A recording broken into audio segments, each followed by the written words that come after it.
సంతానం లేనివారు షష్ఠీదేవిని వ్రత విధానమున పూజించిన వారికి సంతానం కలుగుతుంది. షష్ఠీదేవి ప్రకృతిదేవి యొక్క షష్టాంశ 6వ కల వల్ల అవతరించినది కనుక ఆమెను షష్ఠీదేవి అని పేరు వచ్చింది. ఈమె కుమారస్వామికి ప్రియురాలు.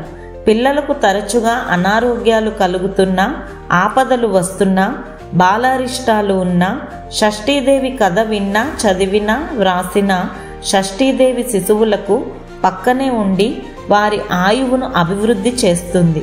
గర్భిణీ స్త్రీలు తప్పనిసరిగా షష్ఠీదేవి స్తోత్రం చదివితే పుత్ర పౌత్రాభివృద్ధి కలుగుతుంది. సంతానం లేనివారు షష్ఠీదేవి స్తోత్రం శ్రద్ధగా పఠిస్తే దీర్ఘాయుష్మంతులు అయిన సంతానం పొందుతారు. బ్రహ్మమానస పుత్రిక అయిన ఈ దేవత యుద్ధ సమయాలలో దేవతల సేవను నిరంతరం కాపాడుతూ దేవతలకు విజయం చేకూర్చి పెడుతున్న కారణంగా దేవసేన అని పేరు వచ్చింది. ఈ దేవసేన కుమారస్వామిని వివాహమాడింది.